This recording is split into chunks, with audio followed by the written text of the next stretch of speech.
मौलाना room रहमतुल्लाह ताला अलैह ने इस मसले को अबू जहल की मिसाल देकर समझाया है। आप फरमाते हैं कि अबू जहल जो कि हुजूर का सख्त तरीन दुश्मन है और हर वक्त हुजूर की मुखालिफत के लिए और आपके खिलाफ प्रोपेगेंडा और साजिशें करने के लिए सरगर्म रहता है। एक दिन उसने क्या किया कि उसने अपने हाथ में चंद कंकरियां ली, छोटे छोटे पत्थर, और हुजूर के पास आके कहने लगा कि अगर आप नबूवत के दावेदार हैं और अपने दावे में सच्चे हैं तो मुझे ये बताइए कि इस वक्त मेरे हाथ में क्या चीज है। नबी रहमत सल्लल्लाहु अलैहि वसल्लम उसकी ये बात सुन के मुस्कुराने लगे और फिर इरशाद फरमाया कि एक बात तो ये है कि मैं तुझे बताऊं कि तेरी मुट्ठी में क्या है, और एक बात ये है कि अगर तू चाहे तो जो चीज तेरी मुट्ठी में है वो बताए कि मैं कौन।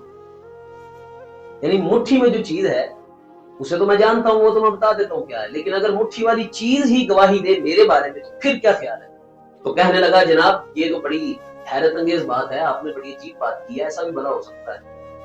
तो नबी रहमत आका दो आलम नूर मुजस्सम शाह बनी आदम अहमद मुजतबा जनाब मोहम्मद मुस्तफा सल्लल्लाहु अलैहि वसल्लम ने अबू जहल से कहा, बेशक अल्लाह रब्बुल इज्जत जल्ला जलालहू हर चीज पर कादिर है और बिला शक व शुबा कि तेरे हाथ में इस वक्त 6 कंकरियां हैं, 6 छोटे पत्थर हैं। हुजूर ने तादाद भी बताई और फिर फरमाया कि ऐसा कर, अब इन्हें कान के पास ले जा और इनकी तस्बीह सुन।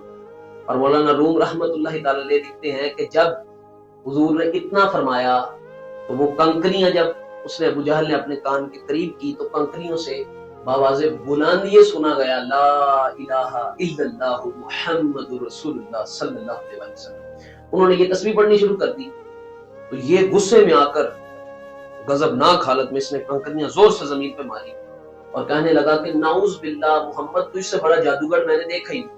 यानी हुजूर को जादूगर कह के तो निकल गया।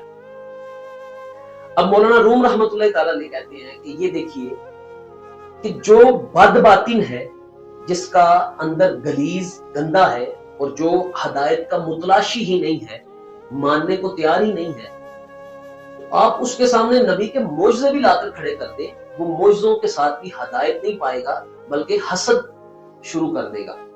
ये हुजूर से हसद की बिना पर उसने वो मोजज़ा देखने के बावजूद हुजूर को कह दिया कि आप जादूगर हैं। इसी तरह जब उसने चांद को टुकड़े होने वाला मोजज़ा देखा तो हुजूर के हसद में आके हुजूर को ओल फोल बकना शुरू कर दिया, बजाय इसके कि हुजूर के इस मोजज़े को देखकर बतौर दलील वो देख के तो इस्लाम कबूल कर लेता। और जो अंदर से अच्छे लोग हैं, साफ बातिन वाले लोग हैं और नेक लोग हैं, हदायत के मुतलाशी लोग हैं, उनकी मिसाल हजरत सैयदना अबू बकर सिद्दीक रज़ियल्लाहु ताला अन्हु जैसी है कि आपने कोई दलील ही नहीं मांगी हुजूर से। जब हजरत सिद्दीक अकबर रज़ियल्लाहु ताला अन्हु पर इस्लाम पेश किया गया तो आपने कोई दलील नहीं मांगी हुजूर से, बल्कि फौरन कलमा पढ़ लिया। और जब सैयद आलम सल्लल्लाहु अलैहि वसल्लम की तरफ से सवाल हुआ कि अबू बकर सब ने दलीलें मांगी हैं तो क्या तुझे किसी दलील की जरूरत नहीं है, तो सैयदना सिद्दीक अकबर रज़ियल्लाहु ताला अन्हु ने बड़ा खूबसूरत जवाब अर्ज किया। कहा, आका 40 साल आपकी रिफाकत देखी है, आपका उठना बैठना लोगों ने देखा है, आपके मामूलाते जिंदगी, आपके लेन देन, आपकी मुआशरत मुआशरत देखी है। अल्लाह की कसम, जिसका उठना बैठना चलना फिरना खाना पीना मामूलाते जिंदगी इतने अच्छे होंगे, उसे इससे बड़े मुआजिजे की और कोई जरूरत नहीं।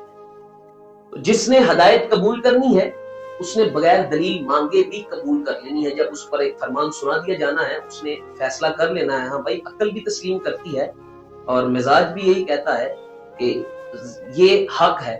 और जिसने बहस पर उतर आना है और तकरार पर उतर आना है, तनकीद पर उतर आना है, फिर इख्तिलाफ से मुखालिफत की तरफ जाना है, वो शैतान जो जाहिर आंखों से खुदा को देखता था उसने भी खुदा के हुक्म के सामने अपनी राय को मुकद्दम करना जरूरी समझा।